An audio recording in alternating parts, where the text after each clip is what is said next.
Here's the deal. Your number one wealth building tool is your income.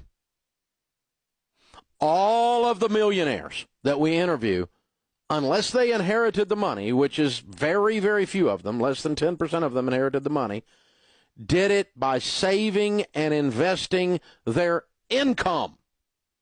They did not give their income to Sallie Mae. They did not give their income to Best Buy.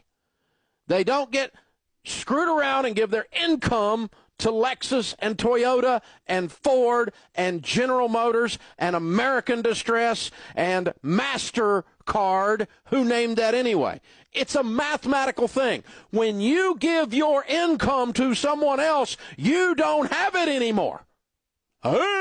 Is this hard? This is hard, isn't it? And when you give your income away, you have given up your economic future. All for crap. For a stinking flat screen. And listen, let me just tell you, here's the deal. You know, of the number of people that start college, how many graduate? 52%.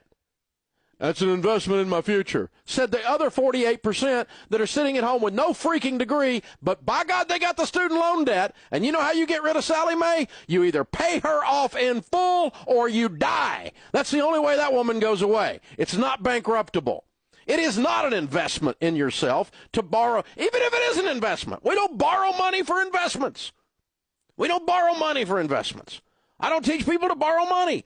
The borrower is slave to the lender. That's what this math says. When you give up your income, when you give your income away, you have nothing. All the money comes in. All the money goes out. But by God, we're sitting around counting our Discover points. Oh, we got airline miles. Oh, Sallie Mae's been with us for 15 freaking years in our spare bedroom. All because we called it an investment. I don't understand why it's bad. It's bad because it's stupid and you're normal. 70% of the Americans are living paycheck to paycheck. That's stupid because you're living in one of the wealthiest countries the world has ever known, and there you sit like a rat in a wheel. Run, run, run, run, run. Why? Because student loans are an investment and I'm going to Best Buy. This is just stupid. It's stupid on steroids. Really, seriously, you've got to stop and think. A level of people's ability to do critical thought is almost zero. Good Lord. I'll get airline miles. Said no millionaire ever. Really. Millionaires do. I met with thousands and thousands of millionaires. I've never met one that said, you know, Dave, I made my money with my airline miles. Oh, those Discover points broke me through financially. Hey, let's do the math, okay? You know how you get $1,000 back from Discover? You spend $100,000. How does spending $100,000 to get $1,000 back ever make you rich? Where did you take your math class? Really? This is absolutely ludicrous. But everybody's counting their dadgum points, and everybody's trying to figure out some way I'm beating up on Chase. Chase is kicking your butt. Their building's bigger than yours, and their furniture's nicer than yours. You ought to have a clue by now. At the car, I got a car payment bigger than your house payment, some of you. The average car payment in America now is $499. That's suspiciously like $500. If you take $500 a month and invest it from age 30 to age 70, you'll have, would you believe it? You're going to have over $5 million. And you scratch your head and wonder why you're freaking broke. God, no wonder your students have student loans, because you're driving a dadgum $1 million car, $2 million, $3 million car. That's what it's costing you with your stupid car payment to impress somebody at a stoplight that you will never meet, and the thing's going down in value like a rock. We have to stop and think, America. You have to think instead of sitting around eating Skittles and watching Oprah reruns. This is stupid. We're fat and we're broke because we have no ability to do critical thought, and we don't stop and look at what we're putting into our lives. This is nuts. It's nuts. It's completely out of control. I mean, the number of people I've talked to just today with $25,000 and $30,000 owed on their stupid car. It's a car.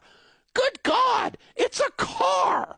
What does it do? It takes you from here to there. Now, I don't mind you having a $25,000 car. All of my cars cost more than $25,000, but I freaking paid for them, and they're a very small percentage of my life, a very small percentage of my income. Think. Seriously. So Credit cards, stupid. Stupid. Student loans, stupid. Car payments, stupid on steroids. Borrowing money on your house to put granite countertops in. Somebody ought to smack you. That's stupid. It's stupid. You have to stop and think again. It's because you're killing yourself. You make enough money to retire a millionaire or a multimillionaire. You make enough money that your kid ought to have a college fund fully funded and they can go to school without being part of the freaking student loan crisis. But by God, you had to have a bass boat so you're $32,000 in debt because those fish were outrunning you. God, think. Quit being grown-up children walking around in grown-up bodies. Children walking around in grown-up bodies. Adults devise a plan and follow it. Children do what feels good. This ridiculous, impulsive nature of we think we're going to borrow our way into wealth it's out of control, guys. We've got to stop this.